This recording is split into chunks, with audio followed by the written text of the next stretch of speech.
নন্দিনী চট্টোপাধ্যায়ের অনেকগুলো পরিচয়, অনেকগুলো লেয়ার, কিন্তু নন্দিনী চট্টোপাধ্যায় সার্চ করলেই প্রথম সি বিচে বিকিনি পরা একটি ছবি দেখাচ্ছে। দীর্ঘদিন ধরে নেগেটিভ চরিত্র করতে করতে কি একটা নেগেটিভ মাইন্ডসেট হয়ে গেছে, তাই তুমি মনে করো পুরুষ এবং মহিলার মধ্যে ভালোবাসা হয় না? তাহলে তুমি কি ভালো অভিনেত্রী নও? সেটা আমি কি করে বলবো, সেটা অন্যরাই বলবে। কেন অন্যরা দেখতে পাননি? তোমার পিআর খারাপ? তোমাকে যদি বলা হতো যে প্রতিদিন একই ছবি এঁকে যাও, কেমন লাগতো? একদম ভালো লাগতো না। তাহলে প্রতিদিন একই রোল করতে কেমন লাগে?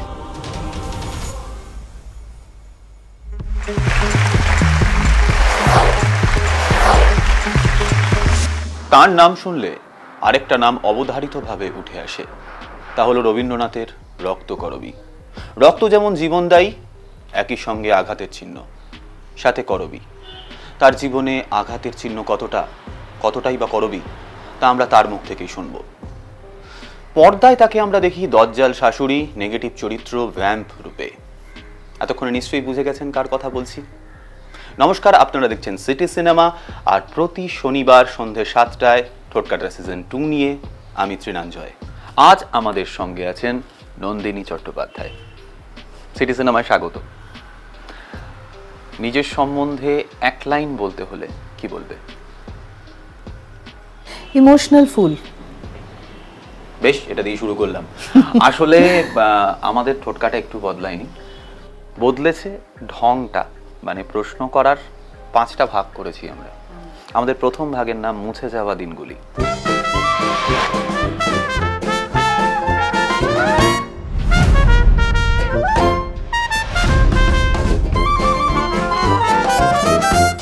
মুছে যাওয়া দিনগুলি শব্দটাই বলে দিচ্ছে, হেমন্ত মুখোপাধ্যায়ের গানটা, মুছে যাওয়া দিনগুলি আমায় যে পিছু ডাকে। আসলে কিছু মুছে যায় না। ঠাকুরদা পদাতিক ছাড়া অন্য কোথাও অভিনয় করতে দিলেন না। না। শ্বশুর মশাই অনুমতি দিলেন। কাকে এগিয়ে রাখবে, ঠাকুরদাকে না শ্বশুর মশাইকে? ডেফিনেটলি আমার শ্বশুর মশাইকে। মানে আমি ওনার প্রতি ভীষণ কৃতজ্ঞ। উনি বাবার থেকে, ঠাকুরদার থেকে সবসময় বেশি স্ট্রংলি আমার পাশে দাঁড়িয়েছেন। বাবাকে তো সেভাবে পাওনি, অনেক ছোটবেলায় বাবা চলে গেছেন। বাবা ঠাকুরদা ছোটবেলা চলে গেছিলেন। আচ্ছা। মানে যখন আমি ছোটবেলা, খুব না, ক্লাস 10-এ পড়ি। বাবা আমার মেয়ে হওয়ার পরে গেছিলেন। আমার ছেলেকে যখন এক্সপেক্ট করছিলাম, আমার বাবার তখন খুব কম বয়স, শি ওয়াজ অনলি 52। কিন্তু আমার ছেলে হওয়ার পর, আমার মেয়ে হওয়ার পর বাবা গেছেন। ছেলেটা শুনে গেছিলেন যে আই এম এক্সপেক্টিং।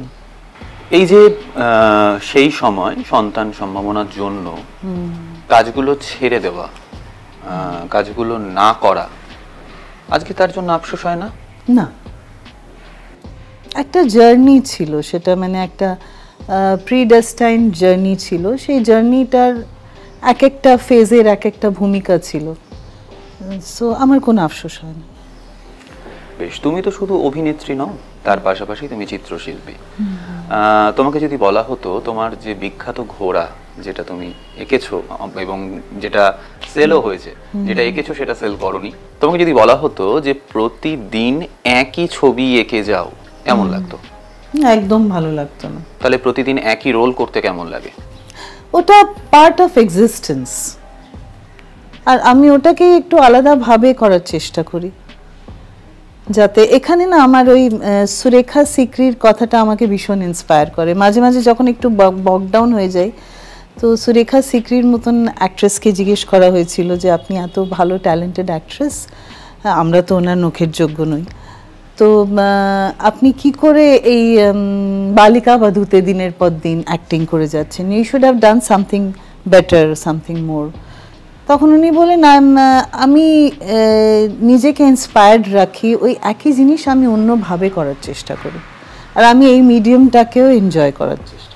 মানে এক্সিস্টেন্সের জন্য অভিনয় করা, সেক্ষেত্রে তো বাবার কথাটা থাকছে না, বাঁচার জন্য খেও না, খাওয়ার জন্য বাঁচো। হ্যাঁ, এটা তো বাঁচার জন্য খাওয়া হচ্ছে।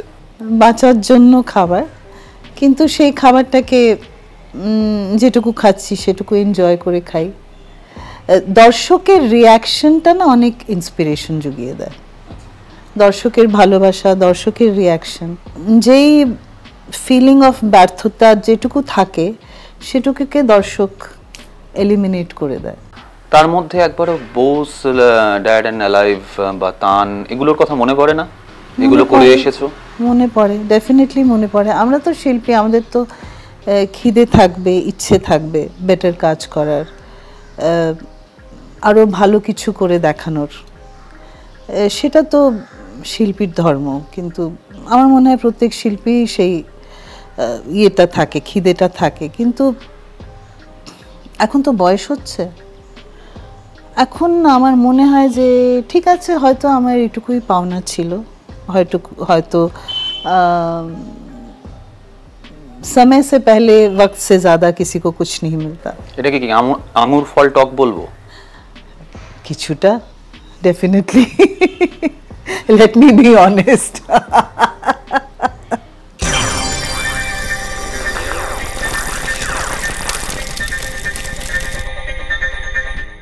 দীর্ঘদিন ধরে নেগেটিভ চরিত্র করতে করতে কি একটা নেগেটিভ মাইন্ডসেট হয়ে গেছে, তাই তুমি মনে করো পুরুষ এবং মহিলার মধ্যে ভালোবাসা হয় না? থ্যাংক গড আমার নেগেটিভ চরিত্র করতে করতে নেগেটিভ মাইন্ডসেটটা হয়নি। কারণ নেগেটিভ চরিত্র যখন করি তখন যে নেগেটিভ মানুষগুলো কথা ভেবে করি তারা আমার জীবনে ইন্সপিরেশন না। যখন আমি ফ্লোর থেকে বেরিয়ে আসি তখন তাদের ঝেড়ে ফেলে দিই। এটা আমি লাইফে দেখেছি যে পুরুষ আর স্ত্রীর মধ্যে ওরকম আনকন্ডিশনাল ভালোবাসা হয় না। সেটা শুধু একটা মায়ের সন্তানের প্রতি হয়, সন্তানের মায়ের প্রতিও হয় না অনেক সময়, আর মানুষের ঈশ্বরের প্রতি হয়। সব ক্ষেত্রে না, কিছু কিছু ক্ষেত্রে। তো এটা আমার প্র্যাকটিক্যাল জীবনে যেটা দেখা, সেটা সেই এক্সপিরিয়েন্সের জন্য আমি বলি যে পুরুষ আর স্ত্রীর মধ্যে আনকন্ডিশনাল ভালোবাসা সম্ভব। এই যে বড় বড় চরিত্রগুলো পেয়েছো বা বড় বড় হাউস থেকে চরিত্রগুলো পেয়েছো, সেখানে কখনো তোমার চরিত্রটাকে নিয়ে এক্সপেরিমেন্ট করা হয়নি? এইটা কোনোদিন মানে মনে বাজেনি কেন তোমাকে নিয়ে কেউ এক্সপেরিমেন্ট করেনি? হ্যাঁ, ডেফিনেটলি। কিন্তু সেটা আমার মনে হয় আমাদের বেঙ্গলে এত ভালো ভালো অ্যাক্টর অ্যাক্ট্রেস আছে, অনেকের মনেই বোধহয় সেই ক্ষোভটা থাকবে বা থাকে, সেই ভালো করার চেষ্টা, ভালো করার খিদে, ভালো কাজের জন্য ক্রেভিং অনেকেরই থাকে। সেজন্য আমার মনে হয় আমিও তো ওদের মধ্যে একজন। হিন্দি নাটকের পর উইংসের পাশে কেউ এসে বলে গেছিলেন হি ওয়াজ দ্য বেস্ট কিনি। হ্যাঁ, Girish Karnad. Girish Karnad, you are one of the best beings I have come across. সেটা আমার ভীষণ চেরিশড। তাহলে তুমি কি ভালো অভিনেত্রী নও? সেটা আমি কি করে বলবো, সেটা অন্যরাই বলবে। কেন অন্যরা দেখতে পাননি? তোমার পিআর খারাপ? আমার পিআর খুব খারাপ।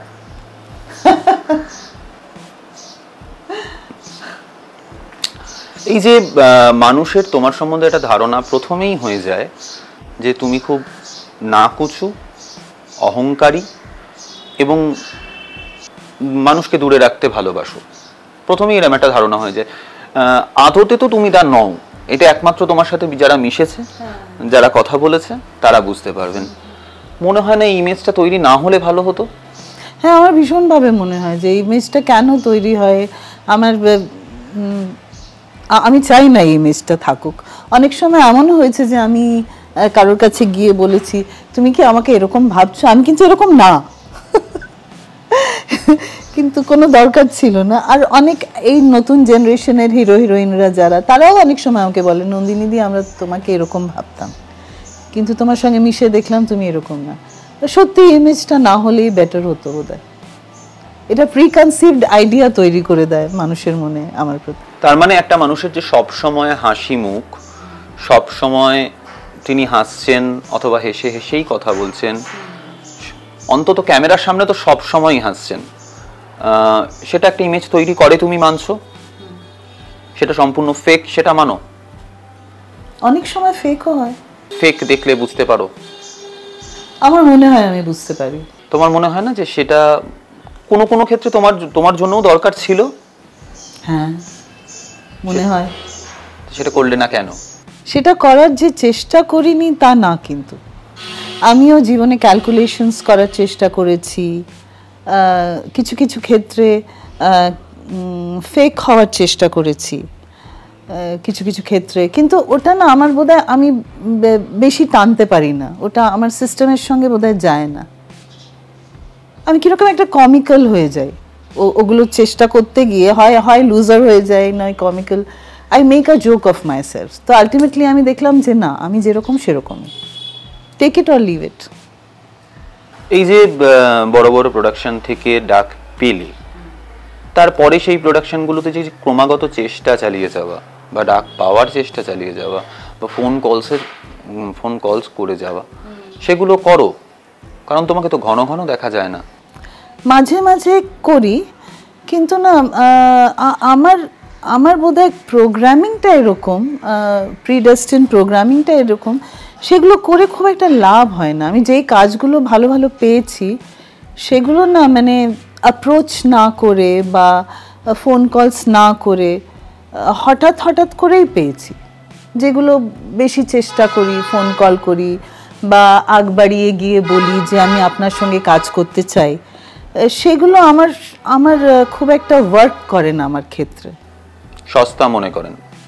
কি মনে করেন আমি জানি না, কিন্তু ভালো কাজগুলো আমি জাস্ট চেষ্টা না করে পেয়েছি। সেটা শ্যাম বেনেগালের কাজই বলো,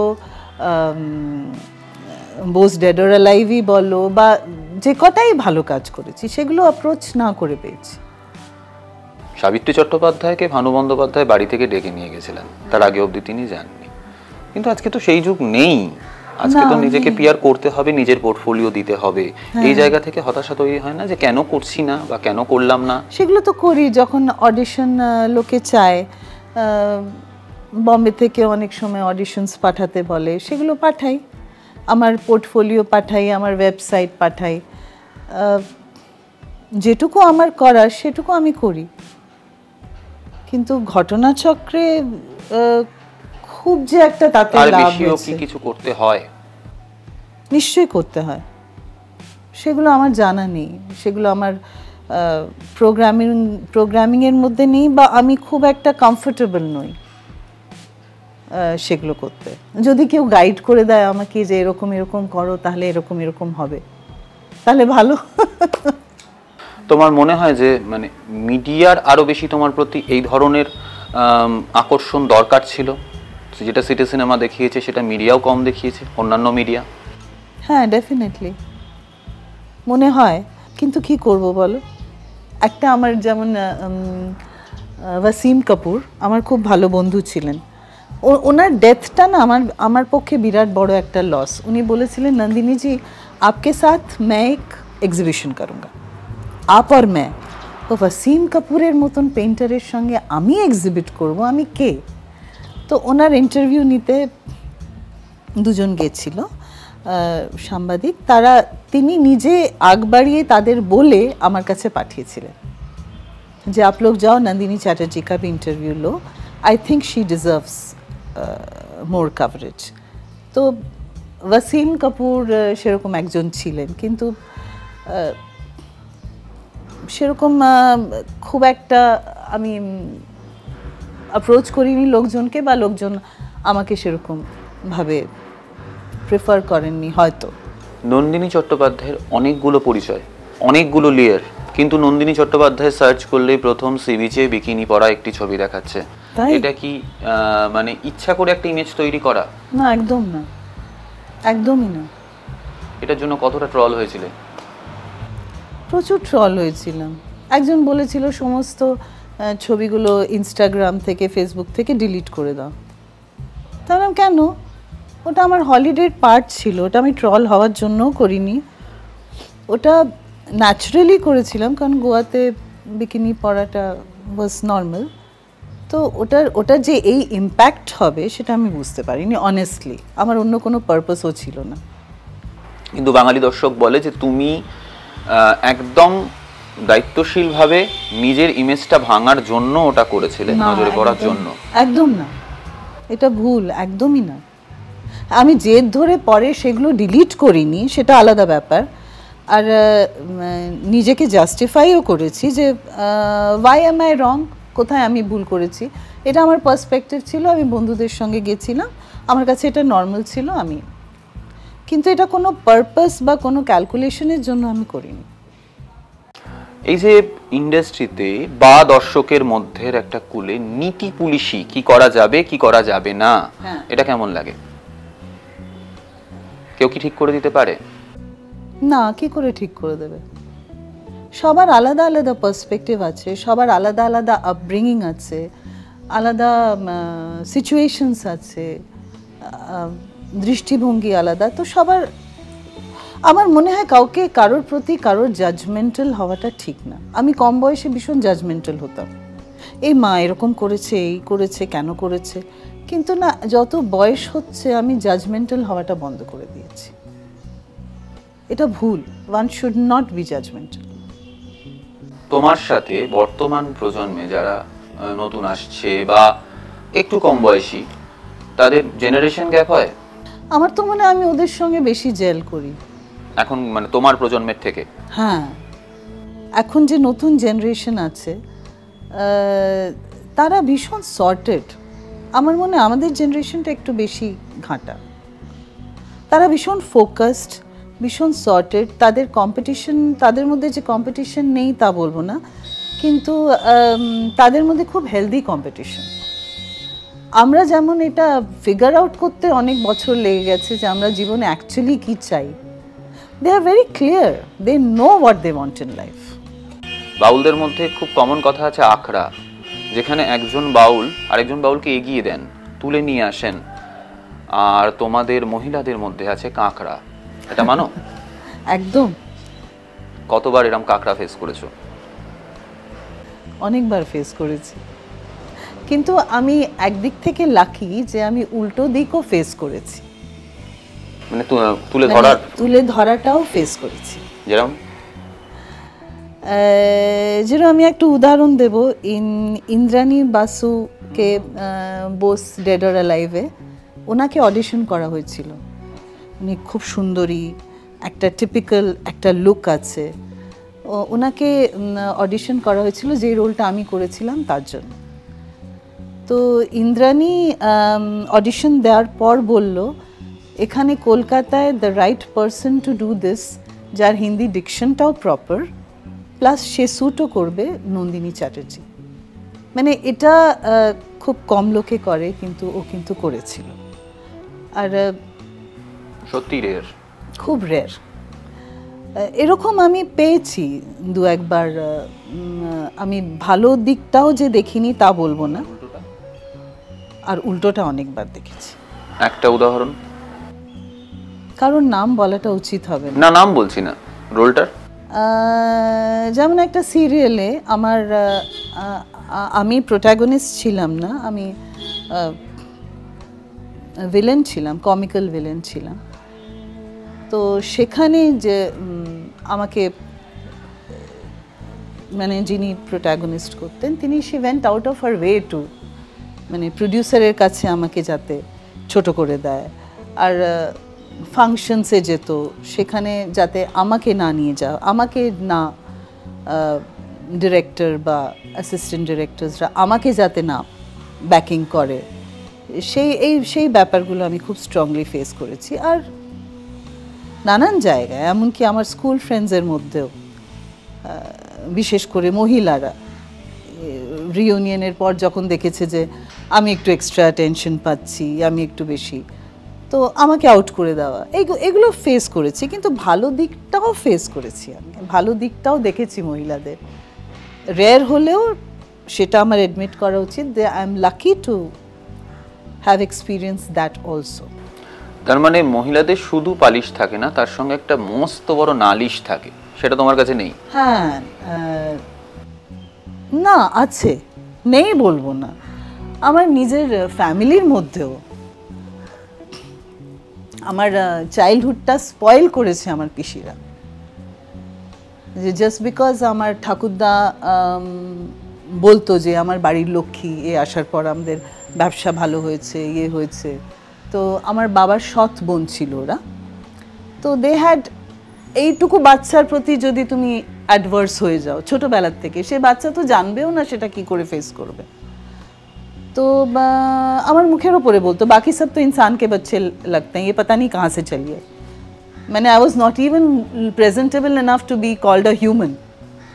তো আমি কি করতাম, আমি গেস্টরা এলে না নিজেকে এক কোনায় লুকিয়ে দিতাম যে আমাকে যেন যেতে না হয়। কমপ্লেক্স তৈরি হয়ে গেছিল। মানে একটা ওইটুকু বাচ্চার মনে যদি তুমি ভরে দাও যে she is not good enough to be called a human also and she is ugly, she is, তো একটা সেটা ফাইট করতে করতে না অনেক বছর লেগে গেছে, ওই কমপ্লেক্সটা ফাইট করতে করতে।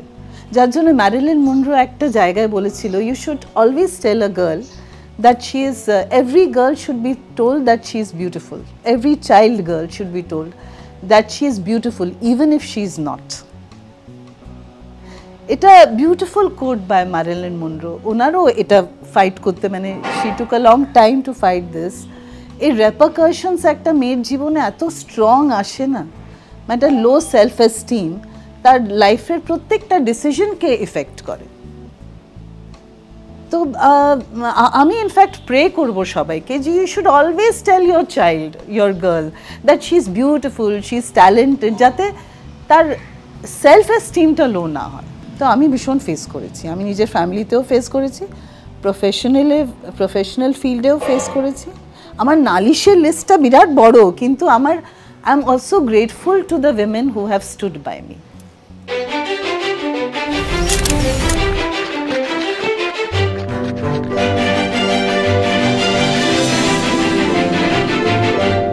এইবারের রাউন্ডটার নাম ক্লোজ আপ। ক্লোজ আপ শুনেই বোঝা যাচ্ছে আমরা পার্সোনালি জানবো তোমাকে। আমি যদি বলি স্ত্রী 18.5 বছর বয়স থেকে, তাই তো 18+ থেকে তোমার বিয়ে হয়েছে। স্ত্রী হিসেবে আমি ইনিশিয়ালি খুব স্ট্রং অনেস্ট এফার্টস দিয়েছিলাম, সেগুলো যখন দিয়ে দেখলাম কোনো লাভ বিশেষ হবে না, তখন আমি সমস্ত এনার্জি ভালো মা হতে ঢেলে দিয়েছিলাম। তো আলটিমেটলি মা হিসেবে ডেফিনেটলি। তোমার জীবনের বেস্ট ট্যুর যেটা তোমার ছেলে তোমাকে করিয়েছে, আলটিমেটলি যে সাকসেসফুল মা হয়েছো, এটার জন্য কি মনে হয় যে নিজের বাদবাকি সাকসেসগুলো না পেলেও ঠিক আছে মানিয়ে নেব? একদম, ওটা আমার মনে হয় যে থ্যাঙ্কস গড, মানে থ্যাঙ্কস টু গড। আর আমার বাচ্চাদেরও প্রতি আমি খুব থ্যাঙ্কফুল যে আমি ওই একটা জিনিস ঠিকঠাক করে করতে পেরেছি, টাচউড বাবা, যে আমি বাকি সমস্ত ফেলিয়ারগুলোকে মেনে নিতে পারি। ওরা যে এতটা ম্যাচিউরড, ওরা তোমাকে গাইড করেনি পিয়ারের ব্যাপারে, যে কিভাবে পিয়ার করতে হবে বা কিভাবে এগোতে হবে? না, খুব একটা গাইড করার সুযোগ, হ্যাঁ দীপার পিউ লোপা, ওরা খুব একটা গাইড করার সুযোগ পায়নি। কারণ দীপ তো একটা পয়েন্টের পর হায়দ্রাবাদ চলে গেছিল, তারপরে লন্ডনে এখন জব করে। ওখান থেকে আমাকে ইন্সপায়ার করে যে মা তুমি ট্রাই করো না, তুমি চেষ্টা করো না, আমি আছি, ডোন্ট ওয়ারি। পিও পড়ায় তো ক্যালকাটা ইন্টারন্যাশনাল স্কুলে ইংলিশ পড়ায়, তো প্লাস টিউশনসও করে। নিজের লাইফ, আজকাল লাইফটা এত হয়ে গেছে, ফাস্ট হয়ে গেছে, এত বিজি হয়ে গেছে। ওরা মাঝে মাঝে আমাকে ইন্সপায়ার করে না তা না, কিন্তু they are very preoccupied with their own lifes. এটা কি প্রত্যেক মায়ের একটা সময় গিয়ে সমস্যা হয়? হ্যাঁ আমার মনে হয়, আর আমার মনে হয় মাদের মেনে নেওয়া উচিত। মায়ের একাকিত্বটা বোধহয় সবাইকে মেনে নিতে হয়, কিন্তু মেনে নেওয়া আর মনে নেওয়ার মধ্যে তো পার্থক্য আছে। এটা কতটা আঘাত করে? হ্যাঁ আঘাত করে না তা না, কিন্তু এটা ভেবেও ভালো লাগে যে যেখানে আছে সেখানে ভালো আছে। রোজ দেখা হয় না, ফোনে অনেক সময় ফোন অফিসে থাকলে ফোনও রিসিভ করতে পারে না, তো উইকে একদিন দুদিন মাঝে মাঝে, কোনো সময় যেহেতু হেজ ফান্ডে আছে আমার ছেলে, এমনও সময় হয় যে উইকে একদিন বা দুদিন কথা হলো। অনেক সময় আমার ফোন রিং হয়ে গেল, ও তুলতে পারলো না, তো হার্ট হয় না তা বলবো না, কিন্তু আমার মনে হয় যে যেখানে আছে সেখানে কাজটা তো ঠিক মতন করছে, খুশি তো আছে, নিশ্চয়ই বিজি আছে। হেজ ফান্ডের এত চাপের কাজ, যে আমার ফোনটা রিসিভ করতে পারিনি, যখন দেখলো তখন অনেক সময় SMS দেখে হয়তো খুব বিজি আছে, একটা লাইন পাঠিয়ে দেয়, আই লাভ ইউ মা, টেক কেয়ার, সব ঠিক আছে তো। অসাধারণ। আর তুমি তো এটাই চেয়েছিলে, মানে তুমি তো ওকে মানুষ করতে চেয়েছিলে, সেটার জন্য তো আঘাত পাওয়ার কিছু নেই, সে সাকসেসফুল দেয়ার অ্যাট লিস্ট। হ্যাঁ, মানুষ হয়েছে, রেসপন্সিবল হয়েছে, মায়ের দরকার হলে সাপোর্টও করে, হেল্পও করে। তো সেসব দিক থেকে I should be thankful to god. যিনি মারা গেলেন তাকে কতটা মিস করো? তিনি তো মানে সাধারণ লাইফ লিড করতেন না, একটু অন্যরকম লাইফ লিড করতেন। তার চলে যাওয়াটা সত্যি কত বড় ক্ষতি তোমার জীবনে? আমার না, আগে আমি একরকম দৃষ্টিভঙ্গি নিয়ে রিলেশনশিপটাকে, মানুষটাকে দেখতাম। আমার যত বয়স বাড়ছে আমার মনে হয় I should be thankful to him. আমি ভীষণ লেথার্জিক ছিলাম, ভীষণ লেড ব্যাক ছিলাম, লাইফে খুব একটা অ্যাম্বিশন ছিল না। আমি ভাবতাম ছবি আঁকবো, আমার একটা খুব অ্যাসপিরেশন ছিল, যেহেতু আমি মা হওয়ার খুব শখ ছিল আমার 3-4টে বাচ্চা হবে, মানে আমার কাজিনসরা বলতো তোর তো মানে ক্রিকেট টিম হাফ হয়ে যাবে আর কি, 3-4টে বাচ্চা হবে, আমি তাদের নিয়ে খেলাধুলো করব, I be married to a rich man, হলিডেজে যাব, ইয়ে করব। তো আমি যদি পারফেক্ট লাইফ পেতাম তাহলে হয়তো একটা মোটা লেড ব্যাক, একটা টিপিক্যাল একটা হাউসওয়াইফ হয়ে থাকতাম। ছবিও কতটা আঁকতাম আলটিমেটলি লেজিনেসে, সেটাও জানি। তো আমার হাজব্যান্ড আমাকে, he has been a Buddha in my life. ওর আমাকে এতটা পুশ করেছেন, এতটা কষ্ট দিয়েছেন যে I had to fetch for myself. আর আমার শ্বশুর একটা কথা বলতেন আমাকে, আমি ভীষণ একটু বোকা, একটু ইনোসেন্ট বেশি ছিলাম। তো শ্বশুর আমাকে বসিয়ে, আমি রোজ বিকেলে ওনার সঙ্গে বসে চা খেতাম। তো নিজের ছেলের তো কেউ নিন্দে করবে না, না, আলটিমেটলি তো বাবা। কিন্তু আমাকে বলতেন, শোনো মা, ফোঁস করতে হয়, কবুল না দাও ফোঁস করতে হয়, জীবনে ফোঁস করতে হয়। ইনডিরেক্টলি উনি আমাকে এম্পাওয়ার করতেন যাতে আমি ওনার ছেলের এগেনস্টে রুখে দাঁড়াতে পারি। That was very sweet of him. তো আমার হাজব্যান্ড বলো, আমার পরিস্থিতি বলো, সেগুলো সব আমাকে গ্রো করতে আলটিমেটলি হেল্প করেছে। আমি ওকে খুব মিস করি যে ও অনেক সুখী থাকতে পারত। ও যখনই কমপ্লেন নিয়ে নিজের বড় দাদার কাছে যেত, আমার বড় ভাসুর ডক্টর সুব্রত চ্যাটার্জি, তো আমার বড় ভাসুর আমার হাজব্যান্ডকে বলতেন, তুই তো এত ভালো বউ পেয়েছিস, তুই তো সুখী থাকতে পারিস, তুই কেন, why are you unhappy, তুমি কেন অ্যালকোহলিজমটা ছাড়তে পারছো না? তো আমি ভীষণ ডিভোটেড ছিলাম, আর I wanted to be happy, I wanted to keep my husband happy. তো আমার এটা ভেবে কষ্ট হয় যে সে সুখী থাকতে পারতো, সে তো আনহ্যাপি থাকলো সারা জীবন, আনহ্যাপি মরে গেল। সে তো দেখতে পারতো যে তার ছেলে মানুষ হয়েছে, তার মেয়ে মানুষ হয়েছে, তার মেয়ের বিয়ে দেখতে পারতো, ভাসুরের মেয়ের বিয়েতে যেভাবে দাঁড়িয়েছিল, সবাইকে ওয়েলকাম করছিল, নিজের মেয়ের বিয়েতে দাঁড়াতে পারতো। সেই সুযোগগুলো তো সে পেল না। He did not live a full life. He died only when he was 52. তো আমি ওনার জন্য আমার খুব কষ্ট হয়।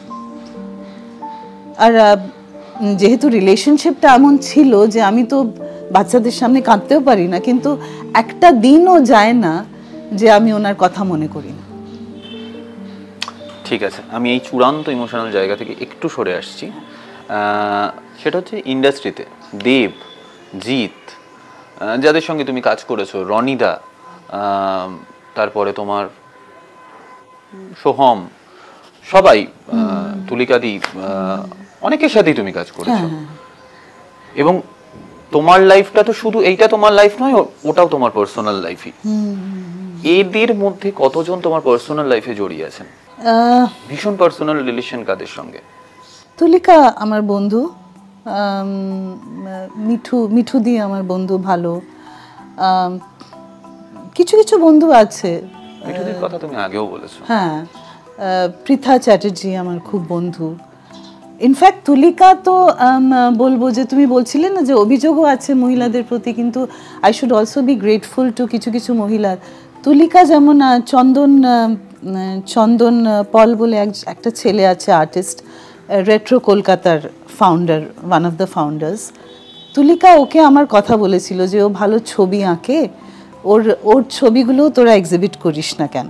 তো চন্দন এটা আমাকে পরে বলেছিল যে তুলিকা দিয়ে কথা আমাকে বলেছিল। মিঠুদি তো আমার দুঃসম্পর্কে আত্মীয়, মিঠু বলি আমি, দিদি বলি না। পরে জেনেছি। হ্যাঁ, অনেক আগে আমরা যখন বিষবৃক্ষ করছিলাম তখন হিন্দিতে বিষবৃক্ষ হচ্ছিল, তখন আমার একটা না পাওয়া থাকে না মানুষের জীবনে, হাজব্যান্ডের সঙ্গে একটু এরকম একটা রিলেশনশিপ। তো যেহেতু ডিরেক্টর আমাকে খুব প্যাম্পার করতো, আমার ওনার সঙ্গে একটা সম্পর্ক গড়ে উঠছিল, which was one of the biggest mistakes of my life. তো মিঠু দি সো সুইট। শুটিং শেষ হওয়ার পরে মিঠু আমাকে বলতো, তো अभी तक यहाँ पर क्यों है, जा घर पे जा, बच्चे तेरे छोटे हैं। তো শি ওয়াজ সো কনসার্নড। আমি দেখছে চোখের সামনে যে আমি ভুল করছি, নিজের একটা মেথডে আমাকে রেকটিফাই করার চেষ্টা করছে। সো এরা আমার বন্ধু আর কি। মানে সবার সঙ্গে খুব একটা ক্লোজ রিলেশনশিপ হওয়ার সুযোগ হয়নি। জিতের সঙ্গে অনেক আগে আমি বিষবৃক্ষ করেছিলাম, তারপরে ওর অন্য কাজগুলোও করেছি। সো যখন ইন্টারাকশন হয় তখন পজিটিভ ইন্টারাকশন হয়, কিন্তু তারপর ভুলে যায়, তারপর ওরা ভুলে যায় না। হ্যাঁ, হয়তো। আগামীকাল যদি নন্দিনী চট্টোপাধ্যায় মারা যায়, কি আক্ষেপ নিয়ে মারা যাবে? আমার আক্ষেপ খুব একটা নেই জীবনে। যদি মারা যায় তাহলে একটা আক্ষেপ থাকবে, আরো কিছু ভালো কাজ হয়তো করতে পারতাম। যেমন অনেক কাজ। কি করা হলো না? অনেক কাজই করা হলো না। শুধু অভিনয়? বেসিক্যালি অভিনয়। ছবি আঁকাতেও আরেকটু বেটার করতে পারতাম, কিন্তু বেসিক্যালি মনে ক্ষোভ এখন অভিনয় নিয়ে আছে, যে আরো বেটার রোলস করতে পারতাম হয়তো আর একটু সাহস করে যদি সময় মতন মুম্বাইতে চলে যেতাম, তাহলে হয়তো আরেকটু চেষ্টা করতে পারতাম। কিন্তু আমি জানি যে এই ক্ষোভগুলো নিয়ে মনের মধ্যে পুষে রেখে কোনো লাভ নেই। আমি চেষ্টা করছি এই ক্ষোভগুলো যেন মনের মধ্যে না থাকে। কিন্তু যদি আগামীকাল মারা যায়, হয়তো কোথাও এই ক্ষোভ। মারা যাওয়া বলতে আমি তুমি দৈহিকভাবে দীর্ঘায়ু হও, আমি একদম সেটা না, আমি দীর্ঘায়ু হতে চাই না। আমি সেটা মিন করিনি। I want to die young, I want to die fit. আমি বলছি সুচিত্রা সেনের মতো অন্তরালেও চলে যেতে পারো। হ্যাঁ, আমি বলছি যে কালকে থেকে আর নন্দিনী চট্টোপাধ্যায় মানে সামনে রইলেন। আমার দুটো ক্ষোভ থাকবে, একটা বেটার কাজ হয়তো করতে পারতাম, ততটা করতে পারিনি, আর ভীষণ ভালোবাসার ক্ষমতা ছিল আমার। সেই ভালোবাসতে পারোনি? ভালোবাসতে পেরেছি, কিন্তু সেরকম ভালোবাসার আশ্রয় তৈরি করে উঠতে পারিনি আর কি। আশ্রয় পাওনি? আশ্রয় পাইনি, মানে ভালোবাসাটা হয়তো ঠিক পাত্রে দান করতে পারিনি। আমি 5টা শব্দ বলবো, এই 5টা শব্দ বলে মানে শুনে তোমার মুখ থেকে প্রথম যে কথাটা বেরিয়ে আসে সেটা বলবে, 1 সেকেন্ডও না ভেবে। রং? Canvas imagination. Rabindranath? Ultimate in emotion. Uttam Kumar? My dream romance, my hero. Lopamudra? Mitra নয়, চ্যাটার্জি? তোকে বড় ভালোবাসি রে সোনা। প্যাকআপ? বাড়ি যাব, ছবি নিয়ে ভাববো, ঘুমাবো, একটু পিএমপিসি করবো ফোনে। শুনলেন ইমোশনাল, ফুল বলবো না, সোজা সরল মা নন্দিনী চট্টোপাধ্যায়ের কথা। এমনই বিভিন্ন সোজা সাপটা আবেগপ্রবণ মানুষদের আমরা নিয়ে আসি আমাদের ক্যামেরার সামনে এই ঠোঁটকাটায়। ঠোঁটকাটার এই বিশেষ বিভাগ কেমন লাগছে আপনাদের? মন্তব্য করে জানান আমাদের। টলিউডের বিভিন্ন দিকের খবর পেতে আপনাদের চোখ থাকুক সিটি সিনেমায়। টলিউডের latest update, gossip and entertainment পেতে সাবস্ক্রাইব করুন শুধুমাত্র সিটি সিনেমা, আর ফলো করুন সিটি সিনেমার Instagram, Facebook, Twitter and ShareChat page.